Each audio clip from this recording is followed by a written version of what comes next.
bienvenue sur le plateau de Dijon Sport News. Très heureux de vous accueillir comme chaque lundi soir pour notre débrief sportif. Je suis accompagné ce soir de mes fidèles acolytes Christophe Gavinier et Hervé Aubrecht. Bonsoir les gars. Salut Nico. En forme ? On transpire un peu sous les projecteurs là. Je pense que tout le monde étouffe un peu. On va tout de suite voir ensemble le sommaire de notre émission de ce soir. Voilà, peu d'actualité. Toutes les équipes ont quasiment fini leur championnat. On reviendra bien sûr sur la semaine de la JDA avec toi, mon cher Christophe. Donc une émission centré autour de notre invité du jour, Claire Tomaselli. On aura notre petit questionnaire face à face. On reviendra rapidement sur son parcours. Et puis, au cours de notre pause café, on reviendra longuement sur le sport à Dijon. Dans quel état se trouve-t-il ? On reviendra sur les équipes professionnelles, sur les réalisations de la mandature passée, sur les projets de la mandature à venir.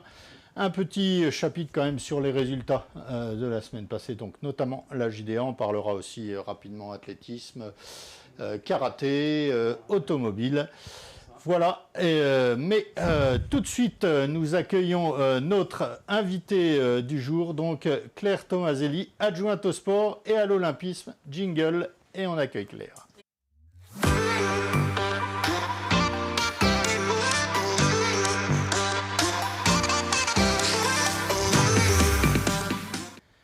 Claire, bonjour. Bonsoir. Oui, c'est ça. Bonsoir. Tu me prends un contre-pied d'entrée. Parfait.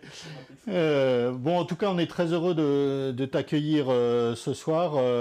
Les saisons sportives se terminent pour les sports professionnels. Une année très compliquée pour le sport en général se termine. On va revenir avec toi sur tout ça. Mais on va commencer, comme d'habitude, par faire un peu plus ta connaissance. On fait connaissance avec nos invités, avec déjà un petit questionnaire face à face. Tu connais la formule. On nous envoie le jingle.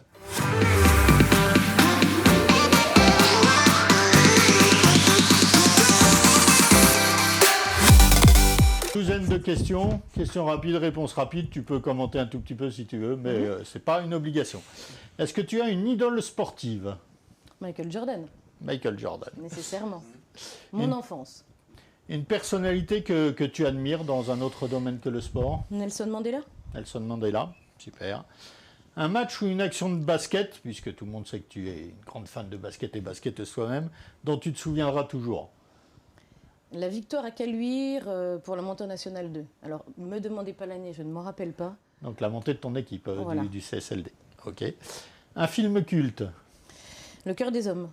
Ou les petits mouchoirs. Ah, à choisir. Guillaume Canet ou le cœur des hommes, c'est avec Darmon et tout, Daroussin, Campan.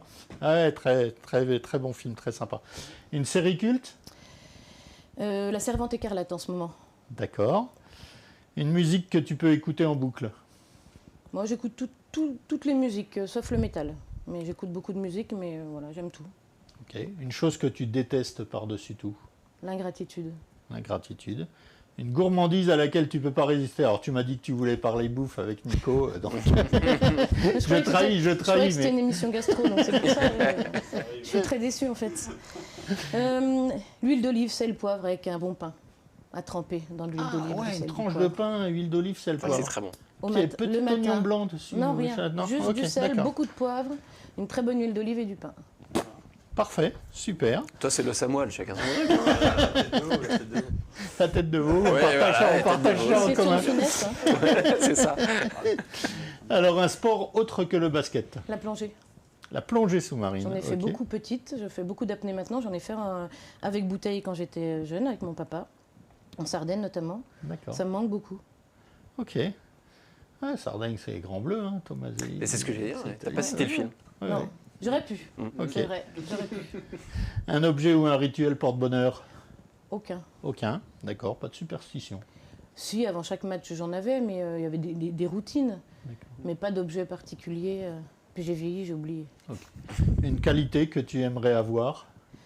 La confiance. La confiance. Et un défaut que tu aimerais ne pas avoir ?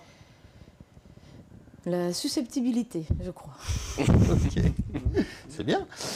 Un rêve absolu, si tu pouvais, allez, si tu étais magicienne, quelque chose. Partir en vacances, là, maintenant. Partir en vacances. Parfait. Merci Claire. On découvre un peu plus à travers ces quelques questions. On va revenir maintenant rapidement avec toi sur ton parcours, Tourne notamment un peu parce que je te vois pas, je sportif. vais tourner la Ouais, tête. mais les caméras sont en face. C'est moi aussi. C'est les caméras qui s'adaptent. C'est les caméras qui s'adaptent. C'est un petit peu compliqué. Alors, est-ce qu'on a le bon jingle parcours pour revenir sur le parcours de Claire ?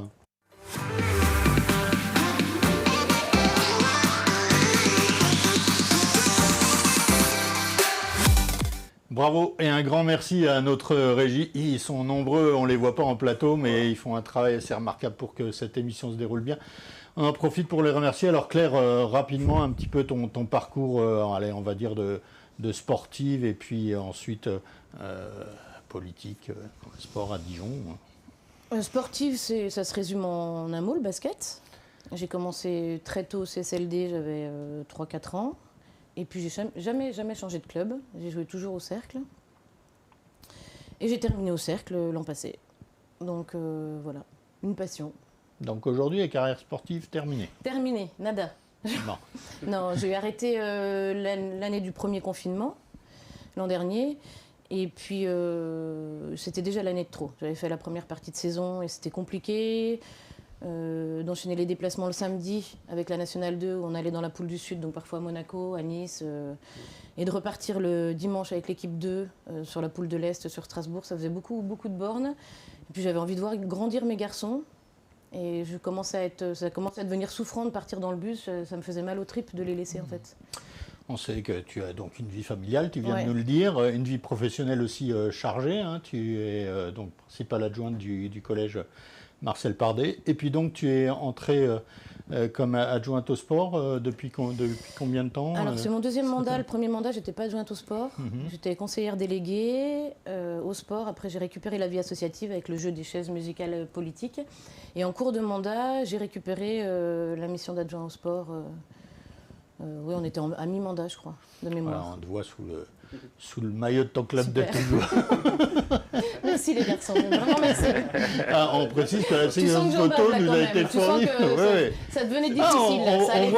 on voit Elle qu'il y a de avait la l'air compliqué à déborder, la joueuse. Mais les dernières années, elles étaient toutes compliquées à déborder. C'est aussi pour ça que j'ai arrêté. Parce que je sentais que- On sent quand même la combativité. Ouais. Oui, mais à un moment, sur la fin, c'est pas une carrière, mais la fin de mes épisodes de basketteuse, je compensais avec la culture du jeu et des choses comme ça. Et puis tu triches un peu, tu sais où il faut aller, t'anticipes. Ouais, le placement, ouais. Mais les dernières années, ça suffisait plus du tout. Ça allait trop vite, c'était trop fort, j'avais du mal à récupérer. 2-3 jours après, j'étais quand même bien cassée.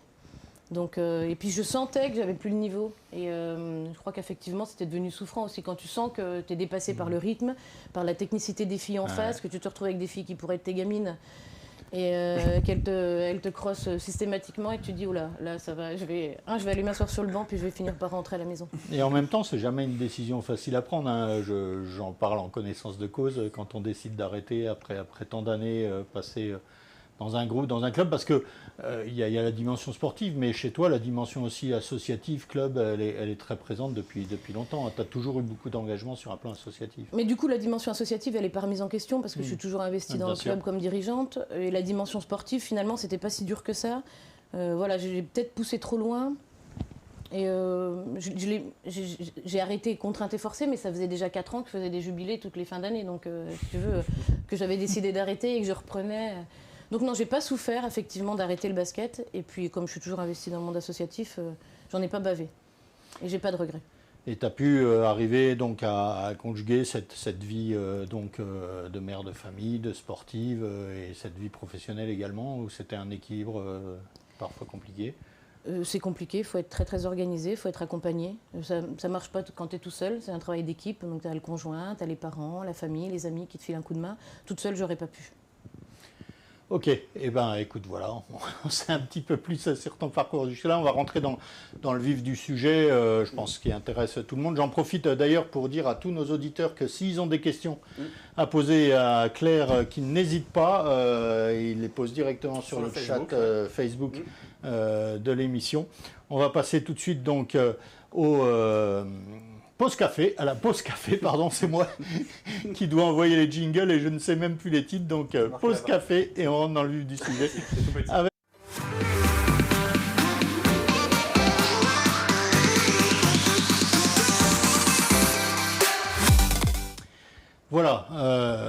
on souhaitait avant tout, Claire, faire avec toi un petit peu le bilan de cette année passée et voir un petit peu dans quel état se trouve le sport dijonais. On va commencer par les clubs, les amateurs qui ont beaucoup souffert toute cette année.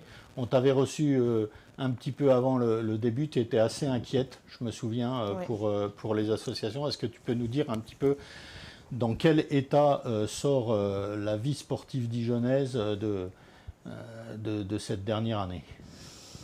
Alors ils sont tous éprouvés, je crois, fatigués aussi, inquiets pour la rentrée qui approche.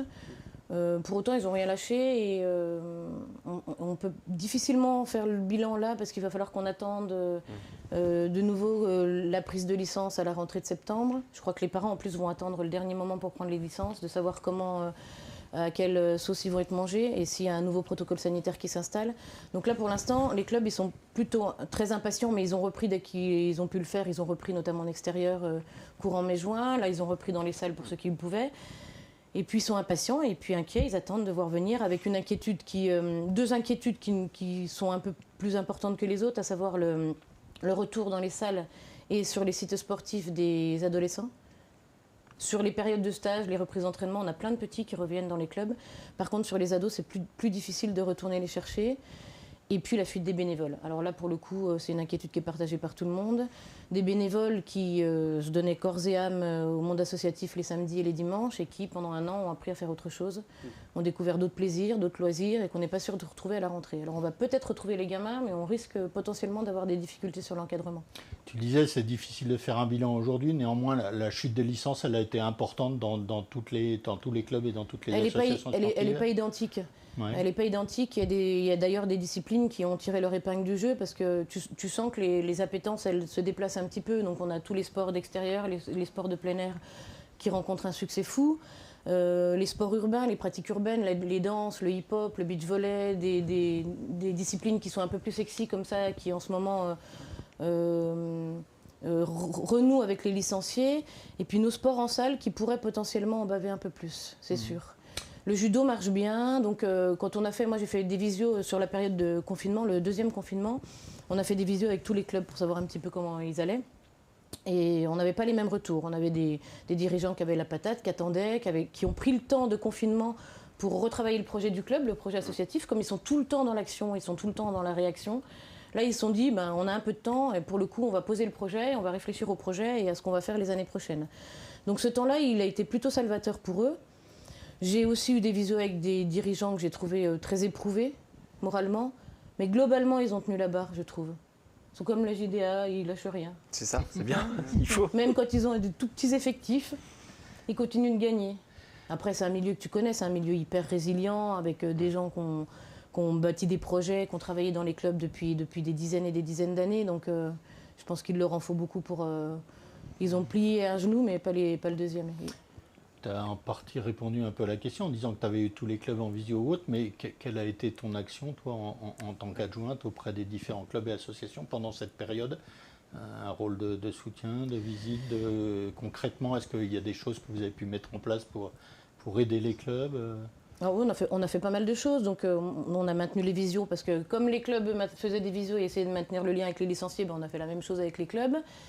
On les a accompagnés sur la mise en place des protocoles sanitaires, c'était compliqué, et puis les arrêtés préfectoraux, les décrets, c'était difficile de traduire quelle était la volonté dans la mise en place de ces protocoles sanitaires. Donc moi j'avais pas mal de coups de fil de clubs et de clubs des municipalités alentours, d'élus aussi qui me disaient on fait comment, on ouvre comment, qu'est-ce qu'on autorise, qu'est-ce qu'on n'autorise pas. Faut dire que c'était quand même peu clair, hein. Donc je pense que... C'était le bordel. Voilà. C'était le bordel et puis ça changeait régulièrement et souvent les consignes elles arrivaient dans la nuit du vendredi au samedi et il fallait qu'ils réagissent pour le samedi matin. Donc là on a fait un gros travail avec les services d'accompagnement, de lecture, de traduction et puis nous on a beaucoup bossé sur la mise à disposition des installations sportives. Dès le premier confinement, l'an dernier au mois de juin on a ouvert les piscines très tôt. On a ouvert les installations dès qu'on a pu. À Noël, on leur a mis les installations à disposition, alors que traditionnellement, Noël, c'est une période de trêve où nos agents ne sont pas là et où les clubs ne font rien. Donc là, ils ont mis en place des stages. Sur la deuxième, quand on a eu le couvre-feu à 18h, on leur a proposé d'accueillir les week-ends. Donc on a ouvert les salles sur les week-ends pour qu'ils puissent retrouver les licenciés sur les week-ends. Et puis là, dernièrement, dès qu'on a pu le faire, on les a invités, nous, à utiliser les infrastructures extérieures, celles qui étaient en accès libre, pour faire toutes sortes de pratiques. On a mis à disposition les préaux, les cours d'école, ce qui fait que tous nos clubs, même les clubs de salle, se sont retrouvés à pratiquer sur les terrains outdoor, sur les préaux. On avait de l'escrime, on avait du judo, on avait du basket, on avait du hand. Le hand, on a profité pour développer un peu le beach hand. Donc à chaque fois on l'a fait très tôt, nous, on a été très très réactifs. Et je crois que sur le territoire national, on a été une des municipalités la plus réactive et qui permettait l'accès aux infrastructures le plus tôt. Christophe, tu voulais poser une question ? Non, oui, enfin, on parlait des bénévoles. Pour revenir sur ce point-là, c'est l'essence même d'une association. Moi, ça m'interpelle, effectivement, quand tu disais on risque de manquer de bénévoles, c'est pas rien. Non, c'est pas rien. Est-ce qu'il y a des choses à faire? Est-ce que là, il y a complètement des choses? Bon, et en même temps, une municipalité, une métropole ne peut pas se substituer aux associations. Quels seraient les leviers? Comment on peut sinon redonner du goût aux bénévoles ou aux nouveaux bénévoles, parce qu'il y a peut-être des nouvelles personnes à aller chercher. Alors il y a peut-être des jeunes qui vont s'investir aussi. On a pas mal de... Ce qui va se développer aussi, je pense, c'est les alternances, les contrats d'alternance, les contrats d'apprentissage pour les jeunes qui, eux, vont aussi être des personnes ressources dans les clubs. Et on travaille en ce moment avec les clubs sur le développement de tous ces contrats-là. Aussi dans une perspective économique importante, parce que ça coûte quand même moins cher qu'un CDI ou un CDD à un club, et puis c'est des ressources quand même conséquentes, et puis c'est bien pour la formation des gamins. Puis pour ce qui est des bénévoles, je crois que chaque club va inventer ce qu'il a inventé pour faire revenir les bénévoles. Ils ne savent pas, ils sont comme nous. Pour l'instant, ils se posent la question. Déjà, est-ce qu'ils vont revenir? S'ils ne reviennent pas, qu'est-ce que tu mets en place? Les petits, là, le fait d'aller sur les terrains extérieurs, ils sont quasiment tous revenus. Ils ont pratiqué, on a redécouvert le basket playground qu'on avait connu nous quand on était le street, quand on était gamin, et qui s'était perdu depuis, mais pas que en fait, pas que. Et puis nous on est obligés de revoir notre copie complètement, parce que tous les projets infrastructurels qu'on avait, c'était des projets infrastructurels qui avaient été pensés avec un diagnostic du territoire qui avait été fait avant le confinement. Et là tu sens qu'il y a l'émergence de certaines pratiques qu'il va falloir accompagner. Je vous disais les danses urbaines, le sport de combat qui reprend un second souffle. Donc là, il faut des sites pour les accueillir. Toutes les pratiques de beach, mais aussi il faut un terrain de beach hand. On en a un à côté des tennis du lac Kyr. Tout à fait. Mais il va falloir qu'on pense à en mettre d'autres. Donc si tu veux, là, le diagnostic qu'on avait fait, qui nous avait conduit à penser un plan infrastructurel sur les 6 ans, on est en train de le réécrire parce qu'il est plus adapté. Oui, bien sûr. Tu disais tout à l'heure que tu avais eu aussi quand même des dirigeants d'associations et de clubs qui étaient fatigués ou découragés ou autres. Est-ce que tu crains qu'il y ait quelques clubs ou associations qui disparaissent tout simplement? Non, je crois pas. Non. Ils sont tous repartis. Ouais. Voilà. Je les ai vus tous repartir. Ils perdront des forces vives, ils en trouveront d'autres. Mais non, ils sont tous repartis. Au niveau de la jeunesse ou autre, quelles actions tu comptes mener pour que les jeunes se remettent au sport? Parce qu'il y en a aussi beaucoup qui ont abandonné, entre guillemets, la pratique sportive pendant ce confinement et qui sont peut-être dirigés vers d'autres choses. Tu as des jeunes enfants, moi aussi. Est-ce que tu sens qu'il y a eu une désaffection ou est-ce qu'au contraire, il y a maintenant, on retrouve la RAVT, une appétence à retourner vers des activités physiques et des activités de club? Il y a aussi des gens qui sont beaucoup tournés vers des choses plus personnelles et peut-être moins... Mais c'est pas grave s'ils font du sport. Ce qui est sûr, c'est qu'il y a une demande de pratique hors cadre fédéral qui augmente. Donc nous, on est en train de travailler notre copie pour mettre des infrastructures de la ville de Dijon en accès libre, notamment les dimanches matins. On va commencer comme ça, c'est-à-dire que toi, tu vas aller avec tes gamins faire un basket, tu peux avoir accès à une salle. Donc nous, on est en train de travailler là-dessus. D'accord, un accès des infrastructures de la ville au grand public. En accès libre. Et dis donc, les clubs ont déjà du mal à trouver des créneaux dans les salles. Ah bah t'inquiète pas, on l'a pensé. Alors pas tous les créneaux, on a les soirées c'est full, les week-ends globalement c'est full. Il y a un créneau qui pour l'instant serait disponible pour développer ce dispositif-là, c'est les dimanches matins. Et les dimanches matins, tu as moins de compètes, parce que tu as beaucoup de compètes les dimanches après-midi, les samedis après-midi et les samedis matins. Les dimanches matins, tu as encore un petit peu de marge de manœuvre. Donc on va mettre ça en place. Je crois que globalement les Français ont envie de faire du sport, beaucoup de sport. Quelle que soit la façon, moi je m'en fous, il faut qu'ils fassent du sport, c'est une nécessité, c'est une question de santé publique. C'est ça. C'est vraiment une question de santé publique. Après, il y a aussi un problème qui est récurrent, c'est un problème de pouvoir d'achat. Et là, le pouvoir d'achat, les familles en ont pris quand même plein la gueule. Donc nous, on a relancé en juillet dernier, on a augmenté un peu la voilure sur le dispositif d'aide au paiement des cotisations des licences. On l'a étendu, on a élevé le seuil aussi d'éligibilité. On va le reconduire parce que l'idée aussi, c'est de dire aux parents, ne soyez pas freinés pour des problèmes budgétaires. Et ça c'est une possibilité. Avec des parents qui, depuis 2 ans, ont payé des licences et se disent, j'ai payé une licence, mais mon gamin ne s'est pas entraîné. Et encore, ça ne nous pète pas trop au visage. Un peu sur 1 ou 2 clubs. Il y a quelques conflits de demandes de remboursement, quelques-uns, quelques-uns, mais pas trop, parce que je crois que les clubs les familles ont compris que les clubs n'avaient pas thésaurisé pendant cette période-là. Ça reste des associations. Ça reste des associations. Qui plus est, si t'es ligue et si t'es fédération, elles ne te remboursent pas la part de cotisation fédérale. Eh ben, c'est une part que le club doit quand même fournir. Donc même s'ils ont potentiellement, quand ils ont des employés, mis leurs employés au chômage partiel, et ce n'est pas le cas de tous les clubs, tu as quand même une part fédérale qui part, donc il faut quand même que les clubs abondent cette part-là. Mais je trouve, moi je m'attendais à plus de conflits que ça, et les gens ont été très très compréhensifs. Oui, quelques réactions. On parle à l'instant de tout ce qui était cotisation, des choses comme ça. Il y a une autre inquiétude qui vient au niveau des associations, c'est la subvention. Forcément, c'est une question peut-être qui reviendra aussi souvent. Est-ce que vous pensez que les subventions vont évoluer pour compenser la perte éventuelle de licenciés et de partenariats privés dont certains clubs ont pu souffrir? Alors elles n'augmenteront pas parce que les collectivités, comme les clubs, comme les familles, elles ont souffert de la crise. Donc ce qui est sûr, c'est que notre enveloppe de subvention de fonctionnement pour les assos, elle restera la même, ce qui est plutôt très très rassurant parce qu'on peut imaginer que dans certaines collectivités, ça peut baisser. Ça l'est déjà depuis certaines années, mais là je suis quasiment sûre que ça va baisser dans certaines collectivités. Nous, ça va rester en l'état. Par contre, ce qu'on est en train de faire, c'est de retravailler les critères. Parce que tu sais, les subventions, on a une aide à la décision qui est faite sur la base d'une critérisation qui est assez fine. Et donc là, c'est pareil. Qui est faite avec l'OMS d'ailleurs, non ? Qui est faite de concert avec l'OMS et qui est une critérisation qui a été établie il y a un certain nombre d'années et pareil, qui doit être adaptée à ce qu'est le territoire sportif actuellement. Donc ça ne diminuera pas. L'enveloppe globale ne diminuera pas. Après, à l'intérieur de l'enveloppe, il peut y avoir des ajustements, c'est sûr. Très bien. C'est tout pour l'instant. Alors j'ai une question plus personnelle. Comment toi, tu as vécu cette période en tant qu'adjoint? Je suppose que tu as été très sollicité et parfois désarçonné, te sentir un peu impuissante, justement, jongler entre les directives qui arrivaient d'en haut, les demandes qui arrivaient d'en bas. Oui, alors c'est un peu impuissante, oui. Ouais. Quand tu n'as pas de solution à apporter à tes associations, c'est vrai que tu as l'impression de ne pas servir à grand-chose. On a fait le tampon entre les injonctions des uns et des autres et on les a accompagnés. Contente par exemple sur l'opération comme un poisson dans l'eau parce que là tu te dis ça y est, j'ai servi à quelque chose, enfin ça fonctionne et j'ai remis un pied dedans. Fatiguée comme le monde associatif, envie de tourner la page. Je pense qu'on reviendra jamais à une vie telle qu'on l'a connue, mais j'aimerais bien qu'il y ait des championnats, j'aimerais bien que les gamins jouent, j'aimerais bien qu'on ressentir un peu l'adrénaline de la compète, parce qu'on a beau dire le sport c'est le loisir, le sport c'est aussi la compétition, et c'est difficile. Les ados ils sont quand même un peu là-dedans aussi, et je crois que ça aussi, ça participe du fait que les ados ne reviennent pas. C'est parce que derrière, t'as pas l'échéance de la rencontre, t'as pas l'échéance du match.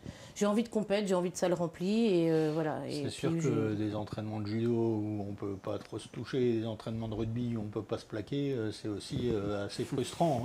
C'est beaucoup de frustration, c'est beaucoup de frustration. Tout à fait. Donc impatiente et frustrée comme ils le sont tous. J'ai l'impression qu'on a partagé globalement tous le même ressenti, les mêmes sentiments.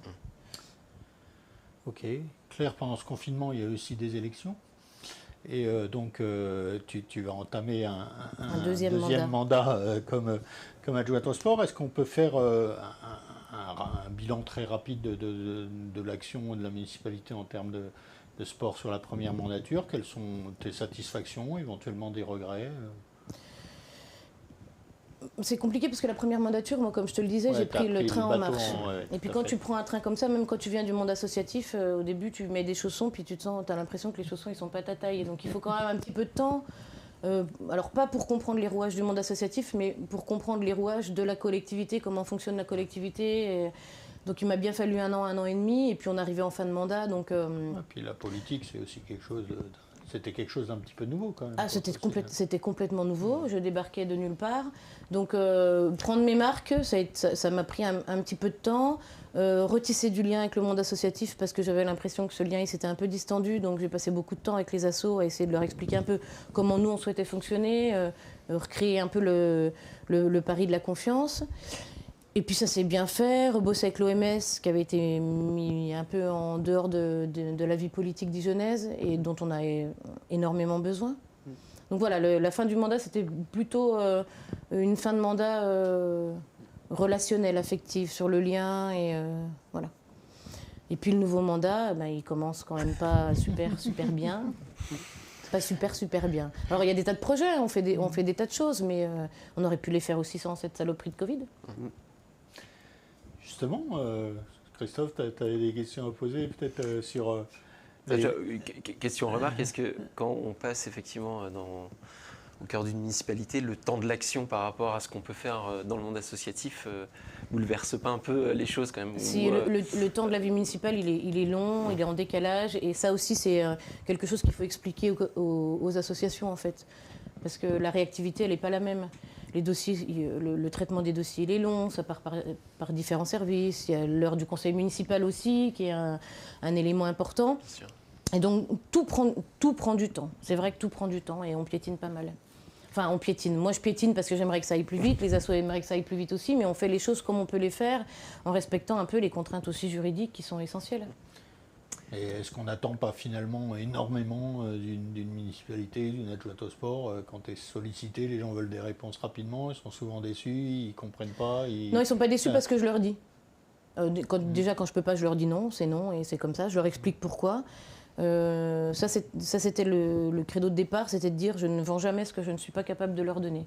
Donc je leur dis systématiquement, quand il s'agit d'argent, je leur dis c'est oui ou c'est non, ou c'est peut-être, j'y réfléchis, mais je leur explique. Et puis quand ça va prendre un peu de temps, je leur dis aussi, vous aurez une réponse, je vous ferai une réponse, je fais toujours une réponse, mais j'essaye de leur donner, de cadrer un peu le délai de réponse. À partir du moment où tu expliques les choses, je crois que les gens ne sont pas plus cons que la lune et autres, et ils comprennent. Ce qu'il faut, c'est pas rester dans le non-dit. Et d'ailleurs, ce milieu-là, il ne supporte pas les non-dits. C'est un milieu qui a besoin que les choses elles soient explicitées. Même si elles sont explicitées de manière un peu virulente, à partir du moment où elles sont claires, il y a quasiment plus de conflits. Il y a des débats, mais plus de conflits. Des désaccords aussi, mais tu vois, moi, j'ai pas eu de problème parce qu'on disait les choses. Et que ça me dérange pas de les entendre aussi, puis ça me dérange pas de me faire engueuler. Je suis aussi un peu là pour ça de temps en temps. On va parler un peu du sport professionnel, mais Vas-y. On va parler aussi des projets de la mandature à venir. Mais juste une question, tu es adjointe au sport et à l'olympisme. Alors, c'est quoi cette dimension, l'olympisme? L'olympisme, c'est essayer de profiter notamment des JO 2024 pour faire vivre un peu les valeurs de l'olympisme. Je crois qu'on en a quand même grandement besoin. Donc on va essayer d'animer le territoire, comme ça va se faire dans d'autres municipalités. On commence cet été avec le village olympique sur le jardin d'Arcy. On va avoir des animations tous les jours. Et puis des activités aussi sur tous les jardins, les parcs et jardins. Donc on va lancer les animations dès cet été-là. Je ne sais pas si les gens sont connectés avec les JO. En plus, le décalage des JO de Tokyo, il a bouleversé un petit peu la donne. Des JO qui vont ressembler à... On ne sait pas trop à quoi ça va ressembler. On ne sait pas trop à quoi ça va ressembler. Sans public, avec des athlètes qui seront confinés comme c'est pas... Enfin, bon. Et puis les JO, c'est d'abord des valeurs. Et je crois qu'on n'en parle pas tant que ça, des valeurs de l'olympisme. On parle des JO, de la compète et des médailles. Mais ce qu'il y a derrière pour notre jeunesse et nos gamins, c'est important. Donc le boulot, ça va être ça. Ça va être d'essayer d'animer ces Jeux Olympiques avec les écoles, tu vois, en maillage de territoire. On a quelques années pour ça, mais ça va arriver vite. Tout ça au travers du label Terre de Jeux 2024, dont la ville de Dijon est labellisée, je crois, depuis parmi les premières communes. Et aussi la métropole dijonnaise. C'était important que tous les deux soient ensemble sur des projets. Oui, c'était important. Et puis c'était important aussi sur le dossier centre de préparation olympique. Exact. Si tu veux qu'on travaille ensemble, qu'on travaille avec le CREPS, la région, pour se positionner sur des infrastructures qui n'étaient pas concurrentielles. Et là, maintenant, ça va se jouer à Tokyo, puisqu'on est rentré dans le fameux botin qu'ils vont distribuer aux JO de Tokyo. Et après la distribution de ce botin, après les JO, les délégations vont appeler ou pas les collectivités en leur disant « j'ai vu que vous aviez mis à disposition cette installation-là, ça m'intéresse, est-ce que je peux visiter ?» Donc il y a à la fois la possibilité d'accueillir des délégations et d'être vraiment dans la dimension de ce Paris 2024, et puis, on l'entend, profiter de cette dynamique JO aussi pour animer des événements autour du sport, pour la jeunesse, pour les clubs. Ouais, je crois qu'il faut qu'on remette les gamins. Il faut que les gamins fassent du sport, mais pas du sport une demi-heure par jour. Il faut qu'ils en fassent tout le temps, il faut qu'ils soient sur les terrains, il faut qu'ils se rencontrent. On n'en fait plus assez. J'aimerais qu'il y en ait plus à l'école, j'aimerais qu'il y en ait plus dans le périsco. L'école, c'est pas, j'ai pas de domaine de compétences. On a un domaine de compétences qui est le périscolaire. Donc là, on va essayer de retravailler notre copie pour que les clubs investissent aussi le périscolaire, parce qu'il y a des mots, mais il y a du temps pour faire de la motricité, des jeux de ballon, on s'en fout, pas de discipline associée, mais tout ce qu'on a fait nous quand on était gamin, apprendre à sauter dans un cerceau, à courir, à lever les genoux, à sprinter, des choses qu'on fait plus nécessairement, si tu veux. Donc je voudrais qu'il y en ait partout. Et d'ailleurs, on a quand même plus parlé des terrasses qui rouvraient que des clubs de sport. Mais t'as trouvé qu'on avait parlé beaucoup de sport, toi, pendant un an et demi ? Non, non plus. Non. Mais pas non plus lorsque ça s'est un peu détendu. Ouais. Les reportages tournaient autour des terrasses qui rouvraient. Sauf sur la reprise éventuellement des salles de sport. Ouais, mais tellement peu. Mais assez peu. Tellement peu. On voit bien où était quand même le sentiment que j'ai eu, et qui est un sentiment partagé, et qui a été une vraie souffrance pour les clubs et pour les dirigeants, c'est ça.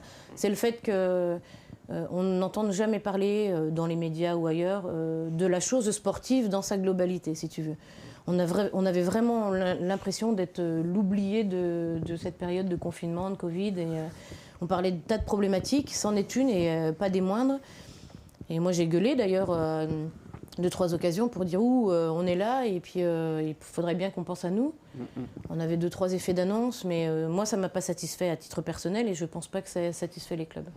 Est-ce qu'en tant qu'adjointe au sport d'une grande municipalité comme Dijon, tu as des contacts directs avec le ministère des Sports aussi ou... Alors, j'en avais pas et c'est pour ça que je me suis proposée pour intégrer l'ANDES. Tout à fait. Voilà. Tu viens de l'intégrer d'ailleurs. Donc je viens de l'intégrer, c'était justement pour ça. Tu peux peut-être préciser pour donc les gens l'ANDES, ce que c'est l'Association nationale des élus en charge du sport. Donc c'est une association apolitique avec des élus en charge du sport de toutes les villes de France qui partagent les problématiques du territoire, des problématiques un peu différentes ou identiques, et qui ont vocation aussi à servir à se faire écouter au niveau du ministère, notamment pour dire voilà ce qu'on rencontre, voilà ce que nous on propose, voilà ce qu'on aimerait qu'ils se mettent en place. Donc oui, ça doit être une force, l'ANDES, et c'est pour ça que je l'ai intégré. Parce que notamment, je me suis sentie très très isolée cette année et demie. On a des questions qui arrivent, mais c'est sur les projets. Alors, je ne sais pas si Nicolas, tu voulais l'aborder tout de suite ou pas. Alors, est-ce qu'on commence par les projets et puis on terminera avec le sport professionnel peut-être. Donc, sur les projets à venir, tu disais que, notamment, par exemple, sur le plan infrastructurel, tu étais en train de revoir parce qu'il y a des choses prévues qui vont peut-être se réajuster en fonction des nouvelles pratiques hautes. Est-ce que tu peux nous dire un petit peu Tu n'avais pas des questions, toi? Si, enfin, la question, elle est en 3 mots. Parce qu'il ne veut pas se laisser parler, en fait. Non, c'est ça. Si, non, mais il me dit que la question était sur les projets. Non, mais c'était pour savoir si on partait là-dessus. La question, c'est en 3 mots. C'est une nouvelle patinoire, point d'interrogation. À l'étude. Une question qui n'est jamais revenue. C'est un serpent de mer. À l'étude, mais pas demain. Mais à l'étude. Voilà, à l'étude dans un projet un peu plus global, mais on en parle beaucoup aussi. Sinon, on a la base nautique qui est lancée. On va, que tu as présenté, je crois, dernièrement au conseil municipal. Alors le projet, et puis au conseil municipal qui arrive jeudi prochain, on présente le candidat qui a été retenu pour l'intégralité des travaux, en fait. Avec une première phase qui commencera en mars-avril 2021 et qui va courir sur 2 ans, en fait. Donc le nouveau visage de la base nautique, ça va vous plaire. Dis-nous. Vous aurez les images après le conseil municipal. Flûte, on n'aura pas d'avant-première. Mais elle va avoir de la gueule. On a lancé aussi, on a retenu les 3 candidats qui postulaient pour le terrain annexe du stade Gaston Girard. Oui, exact, où les filles pour les filles et pour l'équipe et pour la relève aussi, la réserve du DFCO. Ouais, tout à fait. Donc avec le terrain, l'éclairage et puis la tribune. Donc là, on a retenu 3 candidats. Vous savez, c'est tout le temps les procédures. Ils ont 3 mois pour nous présenter leur copie. Et puis après, on choisira un candidat comme on l'a fait là pour la base nautique et puis on se lancera. Une étude qui est partie aussi de faisabilité sur le stade Bourriot pour essayer de croiser les besoins des 3 clubs qui sont utilisateurs du stade, les Gazelles et le stade Dijonnais. Voilà, donc ça devrait arriver aussi. Avec la possibilité d'avoir un terrain de foot américain à terme là, pour l'instant, on est plutôt sur l'étude de tribune, espace VIP, pour permettre au club aussi de vendre un peu de prestat et justement de d'être un peu plus autonome des collectivités. Il y a déjà eu des réalisations. On a mis un joli petit billet sur le... On a mis un joli petit billet sur le stade Bourillot. Donc on a pas mal de choses qui sont engagées. La réfection du stade, le skatepark qui est tout frais quand même. Et heureusement qu'on a eu le skatepark, comme heureusement qu'on a eu le bassin nordique de la piscine du Carrousel pendant la période de crise, parce que ça a quand même profité à pas mal de Dijonnais et de Dijonnaises et de métropolitains. Et la piscine du Carrousel, ça venait d'ailleurs de plus loin. Et puis le stade Trimolet qu'on va refaire dans son intégralité, ça va commencer cet été avec le terrain et l'éclairage. On va refaire les vestiaires, l'accessibilité. On va aussi travailler la copie sur le centre sportif Dijon Métropole, là-haut à Saint-Apo, où œuvre la SPTT. Il y a quand même un sujet aussi, il y a quand même un peu de boulot, il y a pas mal de gamins. Donc tout ça s'est engagé et pour le reste, on a quand même le projet du gymnase sur le quartier de l'Arsenal. Oui, tu nous en avais parlé. Et moi, on ne lâchera pas parce qu'il y a un quartier émergent avec plein d'enfants et des associations qui sont déjà prêtes à s'investir sur ce quartier-là. Maintenant, la question qui se pose en ce moment, c'est qu'est-ce qu'on y met ? Est-ce qu'on y met du judo, de la boxe, de la gym, du sport co ? Donc on est en train de travailler ça, sur savoir quelle gueule aura ce gymnase. Et ça peut être lié à, si je reprends un peu la même formulation, quid du Palais des Sports où il y a déjà eu beaucoup de choses, mais je laisse la question ouverte. Alors cet été, on refait l'électricité. Ok. C'était important aussi, parce qu'on l'autonomise par rapport au boulodrome et à la maison de l'OMS. Et on est en train d'étudier la réfection du parquet, parce que quand même, j'en ai vu des parquets pourris, mais celui-là, il a... C'est pas hyper digne de Jeep Elite, ouais. Non, je suis allée dribbler l'autre jour, c'est quand même quelque chose, parce que le ballon, il remonte pas tout le temps. Donc, en mettant en basket. Après, c'est compliqué parce que le parquet du Palais des Sports, il faut refaire complètement la chape de plomb qui est dessous, parce qu'on n'arrête pas de mettre des petites cales. Et la réponse qu'on attend, c'est de savoir si c'est une chape de 3 cm, 5 cm, 11 cm, enfin... Et en fonction de la taille de cette chape, la durée d'immobilisation du palais va varier. Et couler une dalle comme ça, qui fait l'équivalent du terrain, la faire sécher, plus elle est épaisse, plus c'est long. Et donc il faut aussi qu'on se cale sur les championnats des garçons et des filles. Mais potentiellement, j'aimerais bien que ce soit fait quand même l'été prochain, ce serait pas mal. D'accord. On suppose que de toute façon, quel que soit le choix que vous faites, il y a des pour, il y a des contre. On entend parler de la patinoire, forcément, parce que c'est un serpent de mer qui revient depuis très longtemps. Ouais. Est-ce qu'il y a d'autres demandes insistantes qui reviennent régulièrement Non, pas régulièrement. On a un questionnement sur le... Ouais, la salle d'athlétisme, mais qui pour le coup, qui serait intéressante, mais qui n'est pas une priorité, parce qu'on a déjà engagé trop de projets et on n'aura pas les fonds pour le faire, tout simplement. En tout cas, pas sur cette mandature-là. Qui plus est, parce qu'encore une fois, les contraintes liées à la situation sanitaire, elles pèsent aussi sur les collectivités. La question du vélodrome qui va se poser aussi. Donc là, on a engagé une étude aussi. Il faut voir s'il y a de l'amiante, pas d'amiante, le coût d'une déconstruction, d'une rénovation. C'est un bâtiment qui est vieux, qui date de 1930, donc pour moi, il n'y a pas d'amiante, mais je ne suis pas spécialiste. Est-ce amiante dans les infrastructures comme ça ? Ça revient un peu, mais l'usage du vélodrome, il est quand même moindre par rapport à d'autres demandes d'activité. Il existe, c'est un des seuls vélodromes de la région Grand Est. Je pense que si la question du vélodrome, elle doit se poser avec la région et sur une dynamique, voilà, parce qu'il y en aura un, c'est pas la peine d'en avoir partout, vu l'usage qu'on en fait. C'est bien qu'il y en ait un. Finalement, quand on évoque tous les sports, une ville comme Dijon avec autant de clubs, quand on est en charge des sports, on se dit c'est une chance ou finalement c'est bien trop de problèmes. Est-ce qu'on jalouse pas un peu certaines municipalités qui ont 1 ou 2 clubs pro phares ?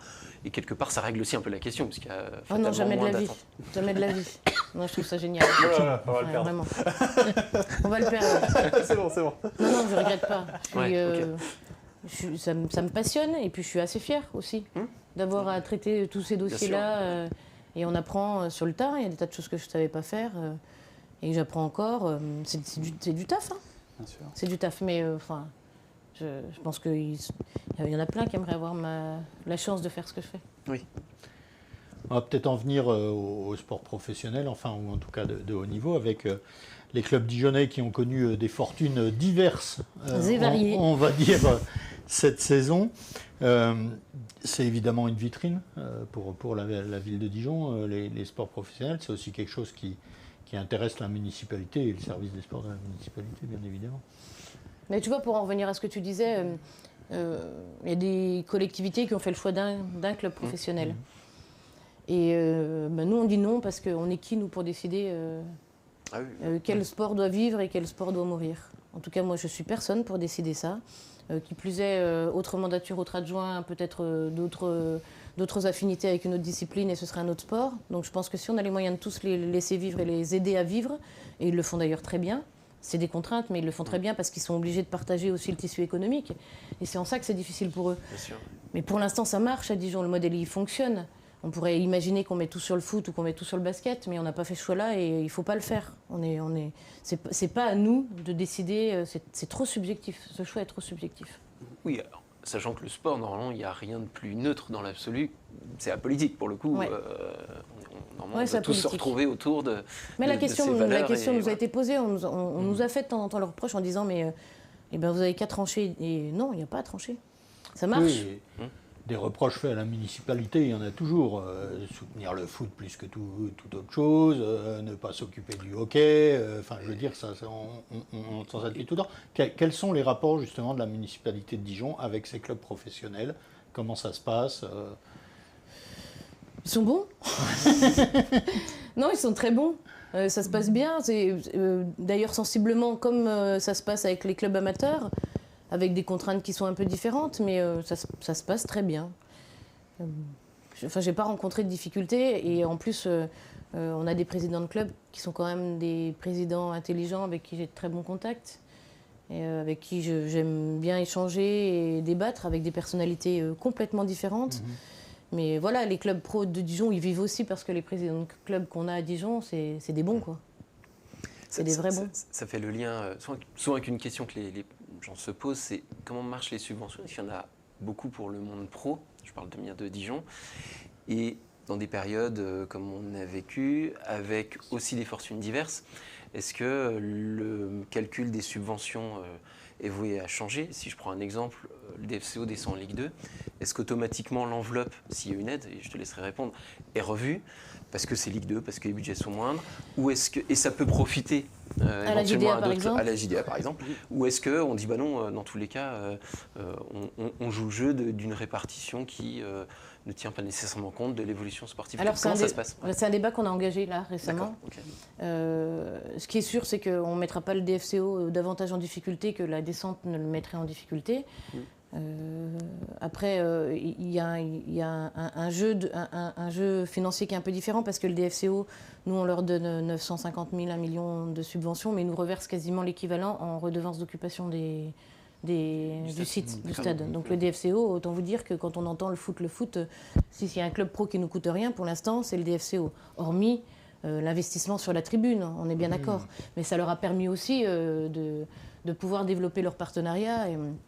Donc là, on va devoir retravailler aussi le montant de la redevance d'occupation des lieux, etc., etc. La question d'augmenter la subvention de la JDA, elle existe aussi, sachant qu'on reste une collectivité et que normalement, on n'a pas vocation à financer, à subventionner une société professionnelle. Donc, mais on se pose la question. Moi, je n'ai pas envie qu'on baisse la subvention du DFCO. Je ne suis pas seul décisionnaire. Je ne serais pas contre qu'on augmente un petit peu celle de la JDA. mais tout ça dans une enveloppe qui est aussi contrainte. Parce que là, pour le coup, les subventions qui sont attribuées aux clubs professionnels, elles le sont par la métropole, pas par la ville de Dijon. Donc c'est l'ensemble des mairies de la métropole qui doivent trancher, réfléchir et partager cette problématique-là. C'est pas juste François Rebsamen et Claire Tomaselli. Donc si tu veux, c'est une problématique qui est un peu plus globale. Et donc ça doit être pensé à l'échelle de la métropole. Et puis il faut retravailler les MIG, les missions d'intérêt général, tout ça. Mais c'est pas la même enveloppe et en fait c'est pas la même collectivité qui finance. Et ça c'est important de le dire parce que je suis pas sûre que les gens en aient tous, c'est une précision importante. Cette connaissance-là. Voilà. Les clubs pro, c'est de la compétence de la métro. Venons-en aux résultats de nos équipes cette saison. Bon, on sait que tu suis évidemment la JDA avec beaucoup de passion, mais je pense que tu as assisté aussi à des rencontres de toutes les équipes. Est-ce que la municipalité, on est affecté, par exemple, quand le DFCO descend en Ligue 2 affecté, comment vous vivez ça On est affecté, on est triste, et puis pas que pour l'image de la ville. Alors c'est pas chouette pour l'image d'une ville comme Dijon, mais simplement parce qu'on a une fibre sportive, et voilà. Après ça fait partie de la vie d'un club. Je pense qu'on a tous vécu des descentes. Et les nuits qui suivent la descente, enfin les nuits qui n'en sont pas d'ailleurs parce que tu dors pas. Donc je crois qu'il n'y a pas besoin d'être un empathe pour se mettre à la place d'un président de club, d'un entraîneur qui perd et d'un club qui descend, pour savoir que ça te bouffe les tripes, quoi. Ça te bouffe la santé. Et même, alors en plus à Dijon on a une particularité, c'est qu'on a du sport professionnel et on a du sport amateur de haut niveau. Et ça on n'en parle jamais parce que c'est un peu l'entre-deux si tu veux. Donc, et là aussi, c'est pareil, tu te bouffes les sangs de la même façon pour rester au même étage ou pour grimper d'un étage. Donc, c'est beaucoup de soucis. Et puis, moi, je me mets à la place des présidents et des coachs. Je me mets aussi à la place des coachs. Enfin, des deux, parce que de toute façon, ils en prennent plein la gueule, globalement, et que c'est pas simple. C'est facile de juger, mais il faut y aller dans le monde associatif et puis il faut le porter, faut les porter, ces projets-là. Et on s'est tous cassé la gueule à un moment. Enfin, moi, je me suis cassé la gueule plusieurs fois dans le monde sportif. Et je me souviens physiquement de ce que ça fait. Donc oui, ça nous affecte. Après, le DFCO souffre. Les autres clubs, ça se passe plutôt très bien quand même. Effectivement, les autres saisons sportives ont plutôt été correctes. Alors là aussi, dans des conditions très particulières, on ne va pas le rappeler, mais le huis clos... donc pour certains, le foot, le manque de recettes lié aux droits TV aussi, des championnats très particuliers avec des clubs qui s'en sont plutôt bien tirés. Le DMH a échoué aux portes du Final Four, la JDA Handball s'est maintenue assez rapidement dans des play-downs avec une saison régulière qui a été tronquée, qui aurait peut-être pu finir différemment. Et puis un démarrage un peu compliqué parce que finalement ils sont allés crescendo. C'est un club qui a été crescendo. Et puis comment ne pas parler de l'exceptionnelle saison de la JDA. Je pense que ça a été la belle histoire pour tous les sportifs dijonnais et elle n'est pas finie. Et je crois qu'elle a changé le regard des Dijonnais sur le basket. Parce que finalement tout le monde connaissait la JDA. Mais pas de cette façon-là. Et il y a cette saison, mais la précédente et celle d'avant, je crois que c'est la stabilité des résultats qui fait que les gens sont en train de porter un autre regard sur le club. Alors merci Thierry Degors aussi, parce qu'il a fait un boulot... bref, on ne va pas revenir dessus, mais... Est-ce que dans le malheur, entre guillemets, du Covid, il n'y a pas eu une bonne chose? C'est que tous ces clubs ont été finalement télévisés, d'une manière ou d'une autre, sur les réseaux sociaux, sur la télé pour le basket, et que finalement, presque plus de gens que d'habitude ont pu suivre les performances des équipes dijonnaises. C'est sûr. Ouais, c'est évident. T'as senti cette chose-là? Ah bah oui, puis je crois que comment on appelle ça quand les gens qui regardent l'audimat. L'audience. Merci. Il n'y en a pas l'audience. Il n'y en a pas un pour m'aider en fait. Ah bah si, regarde, je te laisse avec lui mariner. C'est pareil, l'audience, elle a progressé doucement mais sûrement et on a eu des taux d'audience très, très, très importants. Idem sur le Stade Dijonnais. Si tu veux, le fait aussi que les clubs se prennent en main pour diffuser sur eux-mêmes en faisant leur montage. Facebook, donc ils ont réussi à raconter leur club et ce qu'ils ne faisaient pas puisqu'en fait les gens venaient ou venaient pas, mais finalement personne ne regardait le rugby à la télé ou sur les réseaux sociaux. Le DMH très peu. Le DMH idem. Le basket on n'en parle pas. Alors le basket ils ont fait fort. Et encore je trouve qu'on n'a pas été diffusé autant qu'on aurait dû l'être. Non, alors après, il y a eu une stratégie de la Ligue qui a fait qu'il y a eu un petit tunnel et pour autant, la JDA a plutôt joué pas mal de matchs télévisés. Ouais, mais sur la fin, là, moi, Sur la fin, c'est un peu moyen. Ouais. Sur la fin, c'est un peu moyen. Si tu vas sur LNB, mais sinon... On est d'accord. Sinon, tu les as pas. Et la section féminine du DFCO aussi, puisqu'on parlait du DFCO. Ils ont fait une belle saison. Ouais, belle saison, et qui, elle, a été diffusée sur les chaînes Canal. Donc ça, c'est aussi bien pour... On parle donc, de tu sport. vois, finalement, on dit pas sport féminin, ça se dit plus, mais je veux dire, c'est important pour les filles d'être diffusées autant que les garçons. C'est important parce qu'elles rament. Elles rament pour obtenir les mêmes résultats. Et pourtant, moi, j'arrête pas de le dire, ça fait rigoler tout le monde. Moi, je trouve que le foot féminin, moi, ça me plaît plus de regarder un match. Alors, je vais me faire plein d'ennemis, je suis désolée. C'est totalement différent. C'est très différent et je trouve que c'est plus fluide parce que les filles, elles sont tout le temps debout. Et en fait, ce cassage de rythme au foot masculin où tu arrêtes tout le temps parce que les gars tombent, moi, ça me pose problème parce que j'ai l'impression tu vois, j'avance. Et dans le foot féminin, ça, je le retrouve pas. Alors, avec une technicité qui est absolument pas comparable, on est d'accord. Mais par contre, l'impact physique a considérablement progressé. Maintenant, elles n'ont plus grand-chose à envier aux gars. Mais pareil dans le basket féminin, pareil dans le rugby. C'est des domaines quand même qui sont en train d'évoluer considérablement. Moi, ça me plaît. Et elles ont fait une belle saison. Et le plus dur, c'était de se maintenir avant. Et là, elles sont en train de s'installer aussi tranquillement. Le stade a bien fini aussi. Donc, globalement, je trouve que, à part le foot, et ça reste quand même un crève-cœur, c'est plutôt une belle année pour Dijon. Oui, puis ça reste toujours très compliqué. Hein, parce qu'on dit des FCO descend en Ligue 2. Bon, il y a d'autres clubs illustres qui ont suivi le même chemin, qui reviennent. On sait que c'est extrêmement compliqué quand même de se maintenir en Ligue 1. Pardon. Les amis, leur passe, je pense qu'on a... Nicolas a vu une saucisse et d'un seul coup, tous ses sens se sont mis en éveil. Je pense qu'on a fait le tour de pas mal des questions. Leur passe, on va reparler de la JDA, peut-être en s'intéressant donc aux résultats de la semaine. On va nous envoyer le jingle pour les résultats de la semaine. On reparle tout de suite de la JDA puisqu'il y avait 2 matchs pour l'équipe de Laurent Leniam, 2 matchs bien particuliers dont on va parler tout de suite. Jingle, résultat.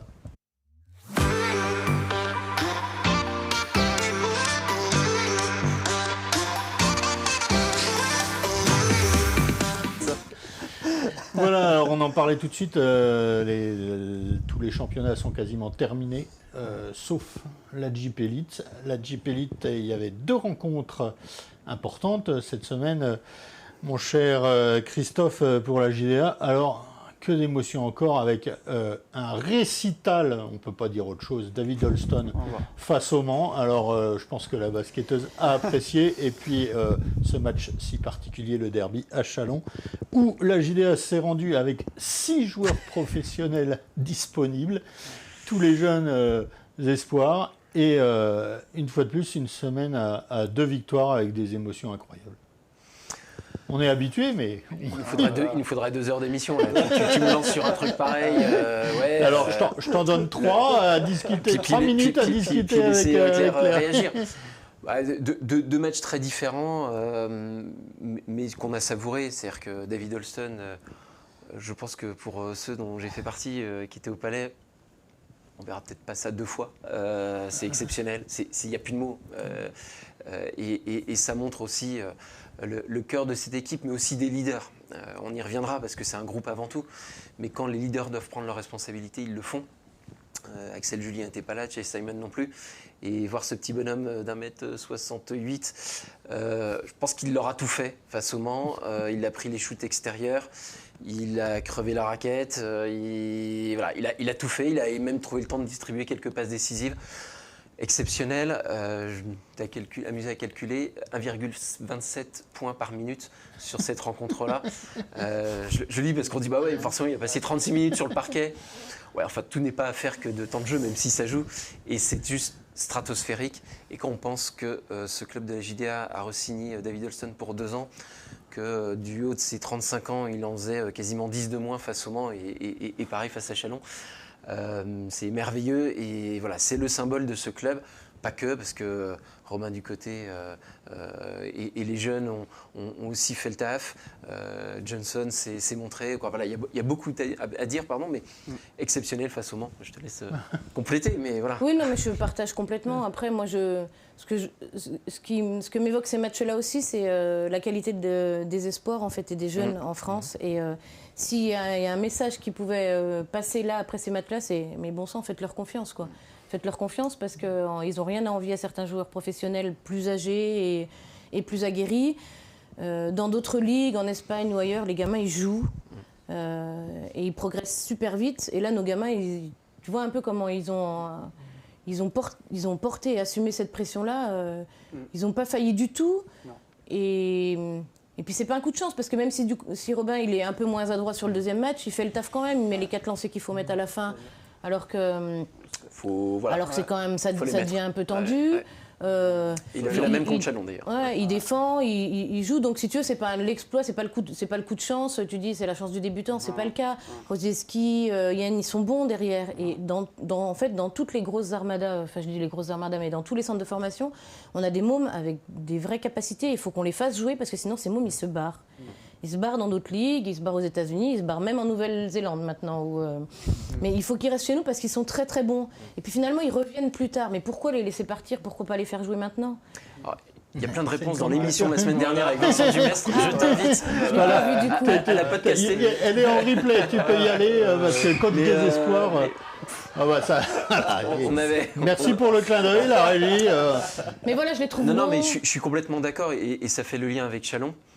Moi, devant ma télé. On peut poursuivre les photos. Il y a quelques photos du match de Châlons, je crois. J'avais l'impression. En fait, on a oublié que les espoirs étaient sur le terrain.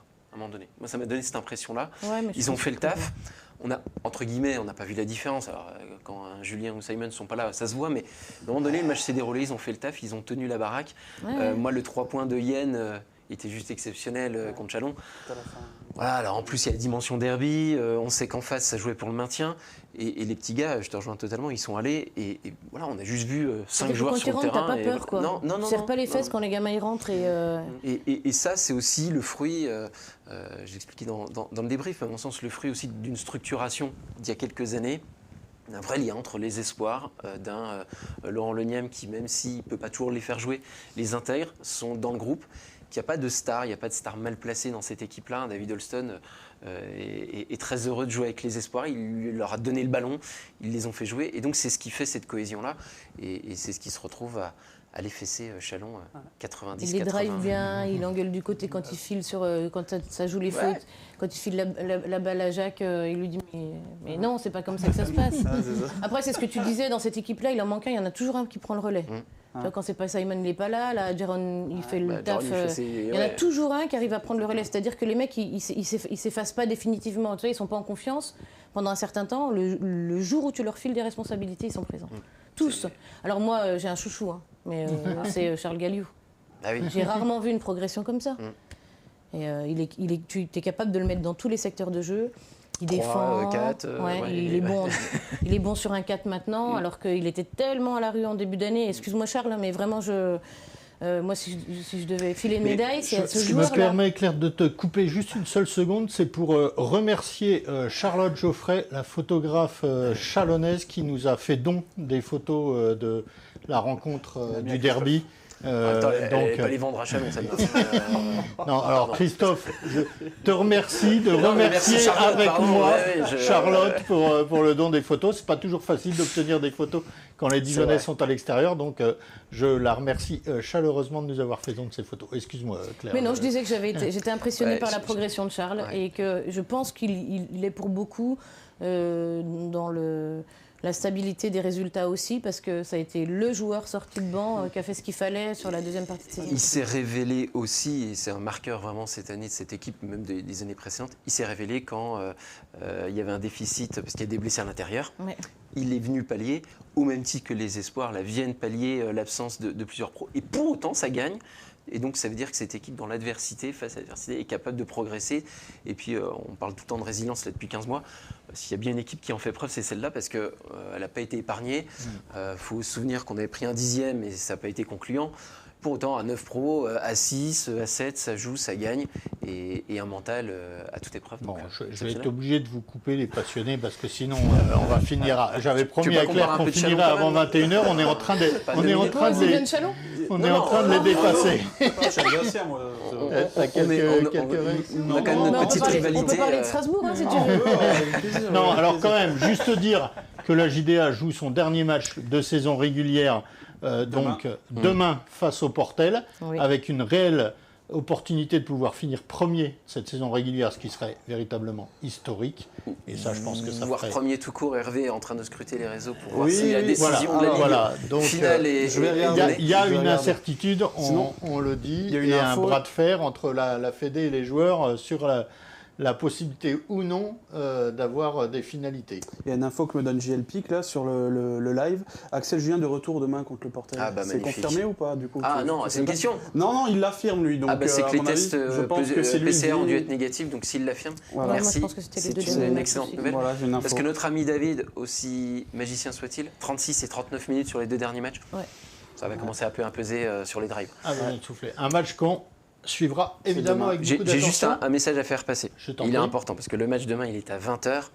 Ça n'aura échappé à personne. Il y a France-Allemagne demain à 21h. Donc moi, j'invite tout le monde à regarder que la deuxième mi-temps, parce que des matchs de l'Euro, il y en aura plein. On s'en fout, c'est le premier match. De toute façon, le premier match, c'est toujours de la merde. Donc, s'il y a un match historique À voir, c'est demain, c'est au Palais des Sports, c'est sur LNB TV. Mais c'est le match à voir, c'est celui de la JDA face au Portel. Je ne savais pas que tu avais rejoint l'équipe de promotion de la JDA. Thomas, on en parlera après. Hein. On te connaît. Une info importante aussi que Christophe avait demandé avant l'émission. On est à la mi-temps du match entre Nanterre et Monaco. Match important puisque tu souhaiterais que ça... balance le score. Pour tout vous dire, c'est très serré. Monaco mène de 2 points à la mi-temps, 47-45. Bon. Donc, allez Nanterre. Tout reste possible pour cette deuxième mi-temps. Monaco, ils ont du mal en première mi-temps en ce moment. Ils finissent par faire le... Voilà. Ils font la différence sur le troisième et le quatrième quart. Ils ont remporté le premier quart, ils ont perdu le deuxième. Alors, quelques autres informations rapides. Excusez-moi, je reprends le fil de l'émission, même si je ne contrôle plus grand-chose. Hein. C'est ça, c'est l'improvisation. C'est la dernière fois que je suis invité, il est tranquille. Non, très ultra clair, avec grand plaisir. Donc, il y avait du côté du circuit de Dijon-Prenois ce week-end l'Ultimate Cup Série, avec notamment la course d'endurance où 3 pilotes dijonnais étaient engagés. On les voit ici à l'image, Stéphane Perrin, Philippe Gaillard et Thomas Comparo, dans des catégories différentes. Et des résultats plutôt bons pour les Dijonnais, puisque Stéphane Perrin a remporté la catégorie TCR à bord de son Audi avec son coéquipier belge, j'oublie son nom, Mathieu Détry, il me semble. Thomas Comparo était la seule voiture de sa catégorie. Il a gagné, évidemment, mais le but pour lui était d'arriver au bout de ses 4 heures. Il a été au bout de ses 4 heures. Et Philippe Gaillard, qui a été, pigiste de dernière minute pour l'écurie Vortex suite à un forfait d'un des coureurs pour Covid, a terminé 3e. Donc les 3 Dijonnais sur le podium, 2 victoires. Bravo. Super. On a quelques nouvelles aussi. Hervé, tu vas nous faire un petit peu le tour. Oui, tu voulais parler d'Alexis Mielet dans un premier temps. Oui, Alexis Mielet qui courait à Marseille mercredi et qui visait un chrono de 3,36. 3,36,03 pour exactement, donc je crois qu'il est dans ses temps de passage. Hein, il était satisfait de cette course-là. On rappelle que ses 2 premières sorties avait été autour des 3,38. Hein, il voulait descendre à 3,36, c'est chose faite. Ouais. Donc Alexis Mielet dans ses temps de passage, on va dire. Ça. Il y a d'autres infos on attend Angers pour Alexis Mielet le 26-27 juin. Pour la qualification olympique. Pour la qualification olympique. Ouais, tout à fait. Bon, on espère que ça va le faire pour Alexis. Tout à fait. D'autres informations. Oui, des infos vrac, on va se connecter à la tablette pour l'avoir sur votre écran. Ça concerne en tout premier lieu le DMH qui annonçait dans la journée 3 prolongations de joueurs. Il s'agit de Loïs Pasquet qui a prolongé d'1 an et donc lié au club jusqu'en 2022. Steven Bois qui a réalisé une bonne saison quand qui même. Venait de Nancy voilà. Qui monte. En Lidl Star League, voilà, pour 2 ans jusqu'en 2024. Et Maxime Dio, le gardien, qui a prolongé de 2 ans supplémentaires également et qui est lié au club jusqu'en 2023. Alors, je ne suis pas sûr qu'on voit la tablette à l'écran. Non, mais je vais essayer de me reconnecter. Mais tu peux peut-être dire un petit mot sur la saison de Maxime Dio Oui, Maxime qui a formé avec Wassim Elal une paire de gardiens tout à fait performante dans les cages du DMH. Je pense qu'on leur doit quelques points sur la saison à eux deux. Sur cette saison du DMH qui a été assez inégale, j'en ai suffisamment parlé tout au long de la saison. La paire des gardiens a été une valeur sûre pendant quasiment toute la saison. Claire disait qu'elle aimait bien le petit Steven Bois comme demi-centre. Effectivement, un joueur très intéressant, très vif, qui prend ses responsabilités et qui est à la fois organisateur du jeu, mais également scoreur et qui fait beaucoup de bien au DMH. Et puis Loïs Pasquet, jeune ailier qui monte en puissance. Voilà, on voit en photo. Donc trois prolongations, je pense, intéressantes pour le Dijon Métropole Handball. Tout à fait. On va rester dans le hand, on passe Sophie. La JDA Dijon Handball qui demandait à ses followers, ses fans, d'élire l'MVP de la saison. Et vous le voyez sur votre écran. C'est Céline Siversten qui a été élue, plébiscitée, si on peut dire, par tous les followers. Alors, un peu étonnant, ouais, on aurait pu s'attendre à Carmen Campos, personnellement. D'ailleurs, je suis très surprise aussi. Elle a quand même réalisé une bonne deuxième partie de saison, elle a eu du mal à démarrer. Claire disait que les filles étaient montées en puissance effectivement pendant la saison, et effectivement, Céline Sivertsen a eu beaucoup de mal à démarrer. Il faut dire que Manon Gravel, l'autre ailière à droite, donc elle arrivait. débarquer en France quand tu es une norvégienne comme ça et avoir tout de suite énormément de temps de jeu. En plus, avec une ailière à ses côtés qui n'était pas forcément très performante, ça a été difficile. Et Céline a effectivement réalisé une deuxième partie de saison tout à fait convaincante. Et notamment quand Carmen, c'est peut-être ça qui a joué aussi, quand Carmen a été absente pendant plusieurs rencontres, elle a véritablement tenu la baraque. C'est peut-être ça qui est resté à l'esprit des gens. Bravo à elle, mais elle effectivement, le mérite, Carmen a aussi réalisé une excellente saison. Info un petit peu moins fun qui concerne notre département et la qualification aux Jeux Olympiques de Tokyo. C'est fini, comme vous le voyez, pour Alizé Agier qui tentait de se qualifier. Effectivement, la karatéka de Semur en Auxois qui s'est fait battre par une Allemande dès le premier tour de ce tournoi de qualification olympique. Malheureusement, elle ne peut pas accéder au repêchage puisque l'Allemande a été battue et n'a pas accédé au quart de finale. Donc c'était terminé pour elle, Alizé Agier, qui était venue sur notre plateau aussi à un moment. C'est d'autant plus dur pour Alizé que le karaté ne sera plus discipline olympique. À Paris, normalement. À Paris, malheureusement, c'était la seule. Et malheureusement, la Semuroise voit partir son seul espoir de participer à une Olympiade. On pense bien à elle, ça doit être un moment difficile dans sa carrière. Et puis une dernière info que j'ai vue en regardant sur les réseaux, alors je ne l'ai pas sur la tablette puisque ce n'est pas sur Twitter, mais c'est la joueuse de la section féminine du DFCO, Élise Bonnet, qui a annoncé il y a quelques heures son départ du club après 2 ans passés chez les Rouges. Voilà, donc elle avait fait quand même des saisons intéressantes. C'est vrai qu'elle passait pas mal de temps aussi sur le banc sur ses derniers matchs. Il y a pas mal de changements aussi du côté des filles. Chez les féminines, il y a coach qui va changer à l'intersaison dans les équipes féminines. Donc voilà, c'était la dernière info que je pouvais dire sur le sport dijonnais. Voilà. Claire, est-ce qu'on te laisse le mot de la fin, puisque tu diriges cette émission aussi bien que moi? C'est moi qui suis susceptible.